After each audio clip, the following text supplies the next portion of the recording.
অতিকৈ চেনেহৰ মুগাৰে মুহুৰা তাতোকৈ চেনেহৰ মাকো তাতোকৈ চেনেহৰ বহাগৰ বিহুটি নাপাতি কেনেকৈ থাকো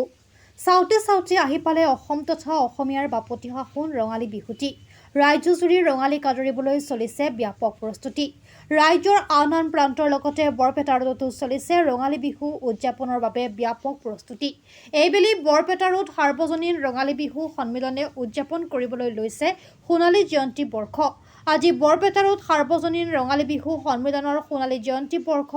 উদযাপনৰ লাইখুটা স্থাপন আৰু কাৰ্যসূচী উন্মোচন কৰা হয় অনুষ্ঠানত বৰপেটা ৰোড সাৰ্বজনীন ৰঙালী বিহু সন্মিলনৰ বিষয়ববীয়াসকল উপস্থিত থাকে এইবেলি 7 দিনীয়া বৰ্ণাঢ্য কাৰ্যসূচীৰে অনুষ্ঠিত কৰা হ'ব বৰপেটা ৰোডৰ সাৰ্বজনীন ৰঙালী বিহু 15 এপ্ৰিল অৰ্থাৎ 1 বহাগৰ পৰা আৰম্ভ হোৱা উক্ত অনুষ্ঠানৰ 6 বহাগ অৰ্থাৎ 20 এপ্ৰিলত সামৰণি পৰিব উক্ত অনুষ্ঠানত সকলোৰে উপস্থিতি সহায় সহযোগিতা কামনা কৰিছে উদ্যোক্তাসকলে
সোণালী জয়ন্তী বৰ্ষৰ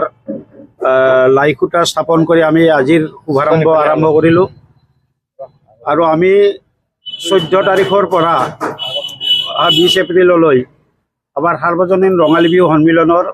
বৃহৎ কাৰ্যসূচী আমি আৰম্ভ কৰাৰ যোজনা কৰিছোঁ এই 7 দিনীয়া কাৰ্যসূচীত প্ৰথম দিনাৰ পৰা প্ৰথম দিনা আমাৰ গৰু বিহু অনুষ্ঠিত হ'ব আৰু দ্বিতীয় দিনা অৰ্থাৎ 15 এপ্ৰিলৰ তাৰিখত অৰ্থাৎ 1 বহাগত আমি এইবাৰ পৰম্পৰাগতভাৱে যেহেতু বিহুৰ লগত সংগতি ৰাখি আমি 1000 নাচনী আৰু 500 মহিলাৰ জেং বিহু আৰু বিহু নাচ প্ৰদৰ্শনীমূলক অনুষ্ঠিত কৰিম আৰু এটা ব্যতিক্ৰমী কাৰ্যসূচী আমি এইবাৰ হাতত লৈছোঁ সেইটো হৈছে যেহেতু বৰপেটা ৰোডত আৰু আমাৰ বিহুৰ নাম হৈছে সাৰ্বজনীন আৰু সেই হিচাপে আমি বৰপেটা ৰোড অঞ্চলত বিভিন্ন ভাষা ভাষী জাতি জনগোষ্ঠীৰ যেহেতু মিলনভূমি এই আমি প্ৰতিটো জাতি জনগোষ্ঠীৰ তেওঁলোকৰ নিজস্ব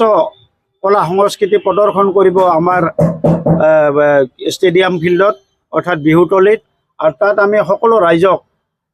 আজিৰ এই চেগতেই মই গোটেই কাৰ্যসূচীখন কৈ দিব খোজা নাই গতিকে আমি প্ৰথম কাৰ্যসূচী 1 তাৰিখৰ কাৰ্যসূচীটো আপোনালোকক ইতিমধ্যে অৱগত কৰিলোঁ আৰু সেইদিনা পতাকা উত্তোলনো হ'ব গতিকে আটাই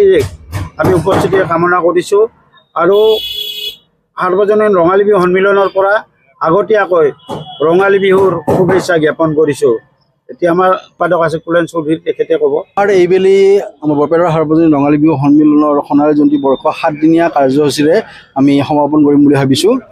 প্ৰথম দিনা গৰু বিহুৰ দিনাৰ পৰা আমাৰ এই কাৰ্যসূচী আৰম্ভ হ'ব আৰু শেষ হ'ব আমাৰ 6 বহাগত অৰ্থাৎ 20 এপ্ৰিলত ইতিমধ্যে আমাৰ 4 দিন বৰ্ণাঢ্য সাংস্কৃতিক অনুষ্ঠান আছে ইয়াৰে এদিন থাকিব আমাৰ স্থানীয় শিল্পীৰ দ্বাৰা পৰিৱেশিত হ'ব আৰু বাকী 3 দিন আমাৰ বিভিন্ন প্ৰান্তৰ পৰা অসমৰ বিভিন্ন প্ৰান্তৰ পৰা আমি আমন্ত্ৰিত শিল্পীক আমি ইতিমধ্যে আমন্ত্ৰণ কৰিছোঁ তেওঁলোকৰ দ্বাৰা সাংস্কৃতিক অনুষ্ঠান অনুষ্ঠিত হ'ব আৰু ইয়াৰ উপৰিও এইবেলি যিখন আমাৰ মুকলি বিহু প্ৰতিযোগিতা হ'ব। সেইখন মুকলি বিহু আমাৰ সদৌ অসম ভিত্তিত হ'ব আৰু ইয়াৰে প্ৰথম পুৰস্কাৰ আছে 50,000 প্ৰাইজ মানি, দ্বিতীয় পুৰস্কাৰ আছে 30,000 প্ৰাইজ মানি আৰু তৃতীয় পুৰস্কাৰ হৈছে 20,000 প্ৰাইজ মানি। কিমান দল থাকিব? প্ৰায় 12ৰ পৰা 14টা দল ইতিমধ্যে আমাৰ ঠিক কৰা হৈছে। বিভিন্ন অসমৰ বিভিন্ন অংশৰ পৰা আহিব। কলিয়াবৰ, জামুৰিঘাট, তাৰপিছত তেজপুৰ, মৰিগাঁও, ঢেকীয়াজুলি, দৰং, কোকৰাঝাৰ, নলবাৰী, বঙাইগাঁও আদি বিভিন্ন অঞ্চলৰ পৰা তেওঁলোকৰ দলসমূহ ইয়ালৈ আহিব আৰু আমি ভাবিছোঁ এই মুকলি বিহুখন এখন সৰ্বাংগ সুন্দৰ মুকলি বিহু হ'ব বুলি আমি এটা আশা ৰাখিছোঁ। ইয়াৰ উপৰি বিভিন্ন ধৰণৰ প্ৰতিযোগিতা থাকিব, বিহু পনাৰ পৰা আদি কৰি পিঠা পনা, বিহুৱান, তাৰপিছত জেং বিহু, তাৰপিছত বিভিন্ন সৰু ল'ৰা ছোৱালীৰ খেল ধেমালি প্ৰতিযোগিতা, ফেশ্বন প্ৰতিযোগিতা, কুইজ প্ৰতিযোগিতা, বক্তৃতা প্ৰতিযোগিতা,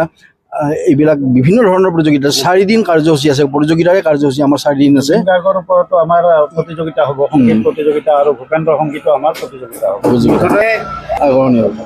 আৰু আমি এটা ৰাখিছোঁ এইবাৰ প্ৰতিযোগিতাৰ ভিতৰত, সেইটো হ'ল কণী যুঁজ। আমাৰ মাজৰ পৰা এইটো লুপ্ত হৈ যায়, বৰ্তমান গৈ আছে। গতিকে কণী যুঁজটো কি নতুন প্ৰজন্মই যাতে চিনি পায়, সেইকাৰণে আমি কণী যুঁজটোক এইবাৰ আমি আমাৰ প্ৰতিযোগিতাৰ ভিতৰত অন্তৰ্গত কৰিছোঁ। শ্ৰদ্ধাঞ্জলি অনুষ্ঠান এটা থাকিব, তাৰে লগত আমাৰ যিসমূহ প্ৰতিযোগিতা, জুবিন গাৰ্গৰ যিখিনি স্বৰচিত গীত, সেই গীতৰ ওপৰত আমাৰ প্ৰতিযোগিতা চলিব আৰু ভূপেন হাজৰিকাৰ স্বৰচিত গীতসমূহৰ আমাৰ প্ৰতিযোগিতা চলিব।